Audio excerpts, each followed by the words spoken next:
Hey everyone, in this video I'm going to be showing you how to derive the turbojet thrust equation, which is also just for a single inlet, single outlet air-breathing engine. I highly recommend that you draw this schematic down because I'm going to have to erase this to make way for the equations, and if you don't have the schematic handy it might be confusing once we get to the equations. Here's our control volume for the derivation drawn in black dashed lines here. You'll note that we have sort of three surfaces for this control volume. The first is the inlet with the air coming in. This is all going to be denoted by the red text. Then we also have the outlet in blue, and then we also have stuff that's happening kind of on the sides, and that's in green. And you'll note that for each surface we have a unit normal outward from the control surface. So we have n hat 1 for the incoming, for the exit we have n hat 2, and then for the sides we have n hat 3. Let's start with the incoming in red. We have free stream flow, uniform free stream flow of velocity u, density rho, and atmospheric pressure PA. We also have an area, you can see here, an area A, and that's the total area of the entire control surface from here to here. And you'll note that there's this inlet capture area here that we denote A sub I for inlet area, and that is the air that's captured by the turbojet or the engine and that enters the engine. All the rest that's not included in AI, so A minus AI, that area goes around the engine. Over here in blue we have the exit, and you can see that we have these smaller arrows, and those denote just the stuff that went by the engine. Nothing happened, nothing went through the engine here. This is all just went past the engine, and that is still at velocity u, density rho, and atmospheric pressure PA. So it's the same conditions as over here because we are assuming that nothing happened to it as it passed around the engine. We also have the stuff that went through the core of the engine, and the exit area of the nozzle is AE for A area exit, and this is coming out faster. We have presumably increased the velocity of the stuff that went into the engine, and it exits with a velocity UE, rho E, and an exit pressure PE. Now for the other stuff, we have, let's start up here, we have the m.f, that's the mass flow rate of the fuel that's coming in through the wing, through this pylon, and going into the engine, and you can see that it's passing through the control surface that makes up this control volume. The other thing here is m.s. You can think of this as either a mass flow rate of spillage air or side. So the S can be kind of spillage or side, it depends on what book you look in. It ends up being a convenient parameter that we will be able to relate the mass and the momentum equation using this particular variable, so this won't appear in the final equation. It's just a convenient parameter that we'll use to be able to relate those two equations together. The last thing here is the reaction thrust, and you can imagine that if we have this engine on a plane, forget this whole control surface thing, we have this engine on a plane and it's taking in air this way and it's spewing it out that way, the plane's going to go this way. So if we make a cut here at the pylon, we have to kind of hold this engine in place, and that reaction thrust T is the force that we need to hold this engine in place so that it doesn't go flying this way. And that's what we're going to be trying to derive here, because we're trying to derive the turbojet thrust equation. The last thing to note about this control volume is that the positive x direction is this way. Again, please draw the schematic down because I will not be drawing this back up on this whiteboard. So I highly recommend you draw this, and that way you can follow along. There's a few things to note before we get started with the derivation. The first is that we're making some assumptions. I will list the assumptions in the video description, so go check there if you want to see what they are.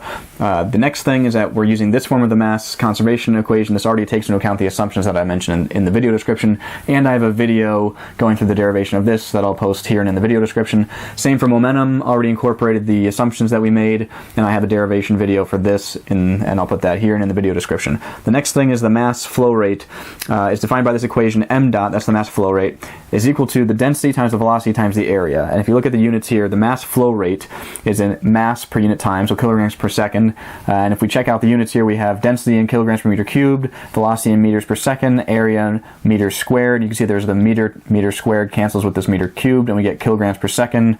And so this equation checks out. So you'll see that I'll be substituting in m dots for rho UA, and just this is where it comes from. The next thing is that the velocities only have an x component, so I'm ignoring any y components or z components for that matter of velocity. And the next thing is that unit surface normals always point out of the control volume, which is why in the schematic that you should have on a piece of paper next to you, you can see that the ends hats are always pointing out of the control volume.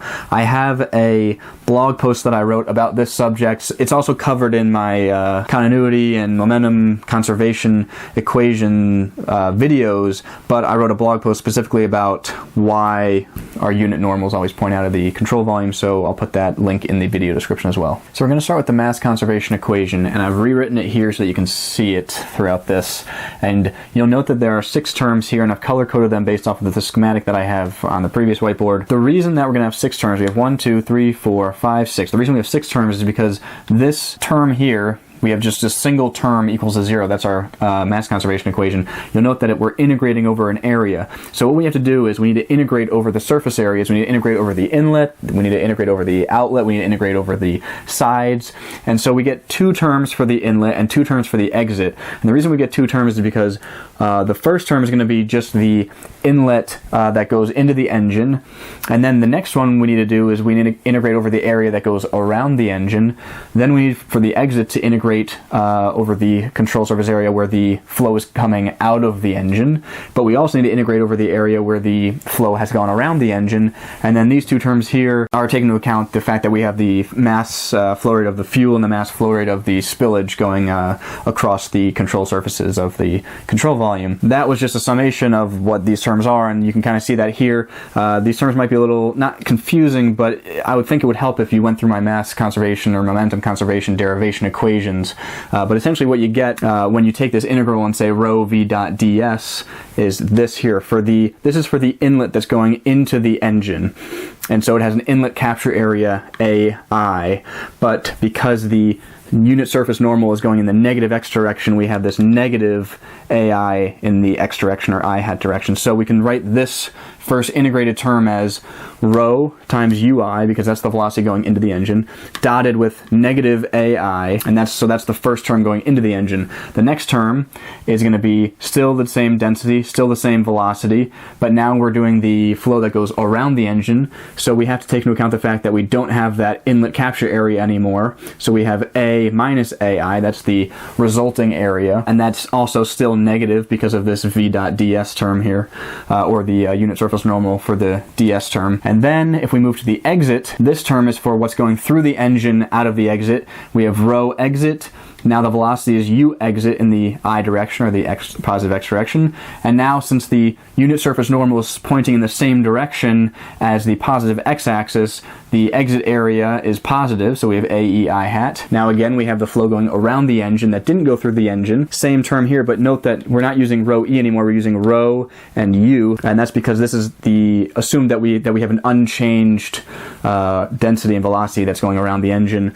However, the area now is the total area of the control surface minus the exit area, so that's A minus AE, and then we have minus m dot f plus m dot s, and these you might think are flipped, but again, recall that we have the unit surface normals are pointing outwards, so the m dot f is going in the opposite direction. It's coming into the control volume, which is the opposite direction of the outward normal, which is why this is a negative, and the m dot s, we've drawn it as going out of the control volume, which is in the same direction as the unit outward normal, and that's why this is a positive m dot s. And this whole equation is equal to 0, equal to 0. Now we can simplify these terms, and so this term here ends up just being, we have this negative, the u I hat is dotted with a negative a I hat, so we end up having negative rho u a I. This term here, again, we have a negative, so we have minus rho u a minus ai. This is positive though, so we have rho e u e a e. This is also positive, so we have rho u a minus a e, and we have the minus m dot f plus m dot s is equal to 0. And now we're going to substitute in a couple definitions. This is why I laid out those mass flow rates on the previous whiteboard. The rho u a I, so that's the flow going into the engine. We call that m dot a, and you might say like, oh, you can call that m dot I, but you should call it m dot a because it'll make more sense when you look at other textbooks and other documents. It's the mass flow rate of the air going into the engine. Here also we have the rho e u e a e, and that's what's coming out of the engine, and this is given as m dot e. That one makes a little bit more sense. And so that's the equation we have, equal to 0 still. The next step is to solve for m dot s here and plug in these values in for these terms. So we're solving for ms on this whiteboard here. So we have m dot s, and I've moved things to every other term, I've moved to the other side, which is why you'll see the red terms are positive and the blue terms are negative, and also the m dot f term is positive because it was negative on the other side. So we have m dot s is equal to m dot a plus m dot f plus rho u a minus ai minus rho u a minus ae minus m dot e. And if you look at these two terms, they're both multiplied by, or they both have a factor out of rho u, so we can combine these two terms together. So I'm just going to factor through real quick. So we have rho u a down here plus, or minus rho u ai, that's this term, minus rho u a here, plus, because of negative negative, rho u a e, and these terms cancel here, and we're left with rho u, right, these two terms, rho u ae minus ai, because this term is positive, this term is negative. So if we plug that in for these two terms here, we end up with the final expression for m dot s from the continuity equation of m dot s is equal to m dot a plus m dot f plus rho u ae minus ai minus m dot e. Now that we have the m dot s equation from the mass conservation equation, we're going to move on to the momentum conservation equation, and if you need a refresher on what that is, just go back to the other part of the video and write it down on a piece of paper, because I can't fit it in here. And here we're going to assume that m dot f is negligible, and we're assuming that here and not in the mass conservation equation, because in here the momentum carried into the control volume by m dot f is going to be negligible, because that's the fuel coming in through the pylon. It's usually not going with too high of a velocity, and the momentum that's carried in by m dot f is going to be m dot f times u of that fuel. So we're ignoring that in the momentum conservation equation. So again, everything's color coded. So the inlet, we end up having 4 terms. You can see 1, 2, 3, 4 terms. That's because we have those 2 surface integral terms. The first surface integral term is similar to the mass conservation, except we have rho v times v dot ds. So that's what these 2 expressions are here. But we also have that second surface integral term, that's the surface integral of p ds, and that's where these 2 terms are coming from. Similarly, for the blue, or the exit, we have these 2 terms from the first surface integral, and then these 2 from the second surface integral term. We also have the momentum carried out of the control volume is m dot su, and the one thing that I didn't mention before, because I didn't want to confuse anybody, but right now, is that this is technically what I wrote before was equal to 0, but we have that reaction thrust, and that's why this equation, instead of being equal to 0, is actually equal to that reaction thrust. So that's why it's equal to t and not 0. So again, up here, these 2 terms, you can see that it's very similar to the mass conservation, except that we've just added this ui outside of this v.ds term for all of these. And it's important to note again that we have these rho e, ue, so these are the exit densities and velocities, while here we have rho and u. Now these terms need a little bit more discussion, and this is because this is the pressure times the surface area vector, and that's why this is negative here, the negative area, again negative area, but this one is the total area minus the inlet capture area. Here it's positive, because the negatives and the positives have to do with, again, the outward surface normal pointing in either the positive x direction for the blue terms or the exit, or pointing in the negative x direction for the inlet or red terms here. And so all we're doing for that term, though, for that second surface integral term, is taking the pressure times the area. So we have PA for both of these. We have the atmospheric pressure.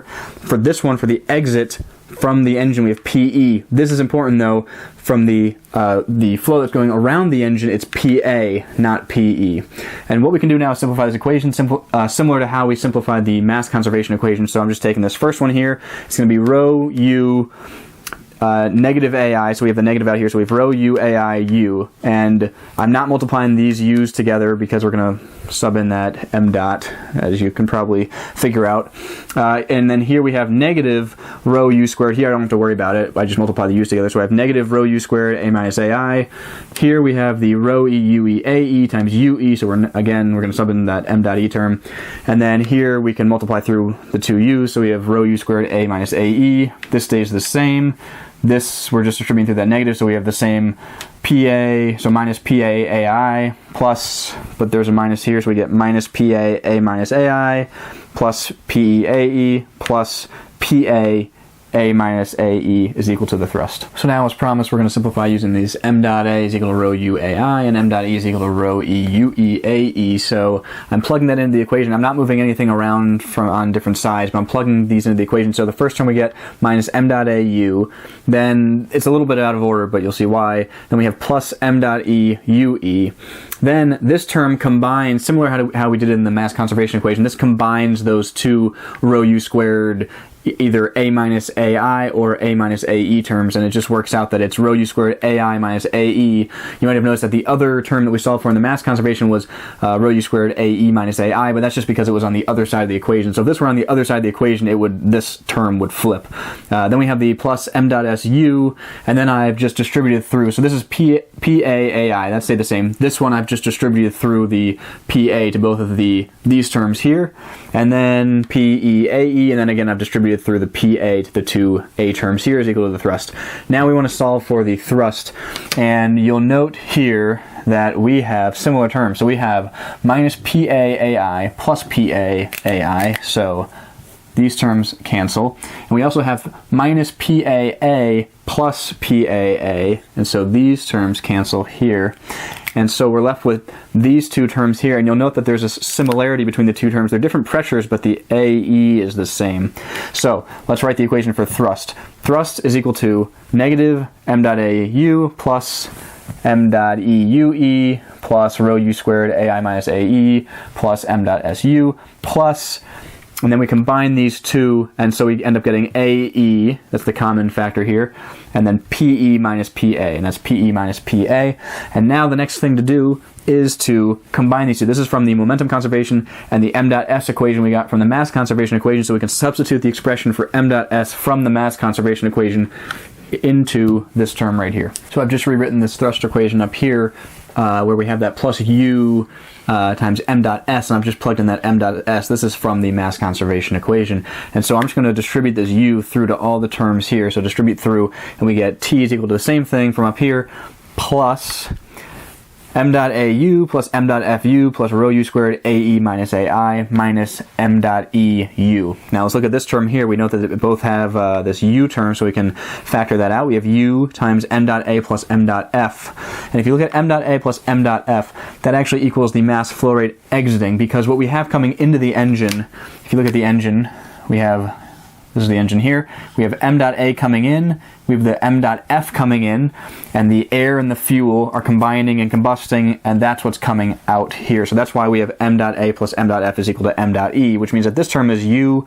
times m dot E, or m dot EU. And you'll note that this term cancels with this, because we have plus m dot EU minus m dot EU. So this term cancels with this term, and you'll also note that even though these look different, remember how I said that you can flip these and it just becomes a negative. So this term here is actually, you can write it as minus rho u squared AI minus AE, which cancels with this term. So we have these two terms canceling as well. So after canceling those appropriate terms on the previous whiteboard, we're left with this t is equal to negative m dot AU plus m dot EUE plus AE times PE minus PA. Recall again that m dot E is equal to m dot A plus m dot F. So if I plug in this m dot E into here, then we just get this expression where we just have this plugged in for this right here. And if I distribute through this UE to both of these terms, we get the negative m dot AU plus m dot AUE plus m dot FUE plus AE times PE minus PA. Now we can combine these two because we have the common factor of m dot A in both of these terms, and for this term I'm going to multiply it by 1, where 1 we can substitute that in as m dot A over m dot A. So first we're going to combine these two. So we have m dot A, and since this is a minus and this is a plus, we'll just switch these. So we have m dot A times UE minus U, and then this one, since we're multiplying by m dot A over m dot A, I'm going to take the m dot F over m dot A, and then we still have to do that numerator m dot A, so we have m dot A times UE. This remains unchanged here, and now we're going to note that the fuel to air ratio F is defined as the mass flow rate of the fuel over the mass flow rate of the air, and you can see that we can plug that into this term right here. And now if we sub in that fuel to air ratio F in for m dot F over m dot A, I just did that here, every other term is the same, and then you can note that we have an m dot A here and m dot A here, so I'm just going to bring this term into this term here. So we have m dot A, UE minus U, that's still the same, and then we have plus F times UE, that's here, and we still have the same area term out here, and you'll note that here we have a UE and a UE, so if we combine this and this together, we have 1 plus F times UE, and then we have that minus U. And so our final form of the thrust equation for a single inlet, single outlet engine, we have the thrust is equal to m dot A, so that's the mass flow rate of the air coming into the engine, times UE, exit velocity coming out of the engine, times 1 plus F, so that's 1 plus the fuel to air ratio, minus U, that's the free stream velocity, plus exit area times the exit pressure minus the atmospheric pressure. And so this is an interesting equation. There's a couple ways that you can simplify this too. The first simplification is that the fuel-to-air ratio is small. The fuel-to-air ratio is usually pretty small, so that can usually be neglected with pretty good accuracy. And then this term here, this term will only be non-zero if you have a sonic or supersonic exhaust stream, and for commercial aircraft you'll see only subsonic exhaust stream. So if you have a commercial aircraft without any crazy nozzle on it, you'll have this term equaling 0 because the nozzle has to expand its exit pressure to atmospheric pressure, and if the exit pressure is atmospheric pressure, then this term is 0 and multiplies by AE, it's still 0, so that term goes away. This is not 0 if you're talking about overexpanded or underexpanded nozzles, but I'll get into that in another video. So this first simplification is assuming F is small and assuming that we expand to atmospheric pressure in the nozzle. So we have the thrust is equal to m dot A times UE minus U. So we're just saying that the thrust is equal to the mass flow rate of air going into the engine times the difference between the exit velocity and the inlet velocity. So you can increase your thrust by either increasing the mass flow rate of the air going into your engine, or by making the difference between the exit velocity and the inlet velocity bigger. The other simplification is if we are at rest on a runway and we have no forward velocity, so we're just starting up the engines and we're trying to get this thing going, then our U, our free stream velocity, is 0, and the thrust just ends up being the mass flow rate of the air times the velocity exiting the jet engine. So this was the full derivation for a single inlet, single outlet thrust equation. Thanks for watching.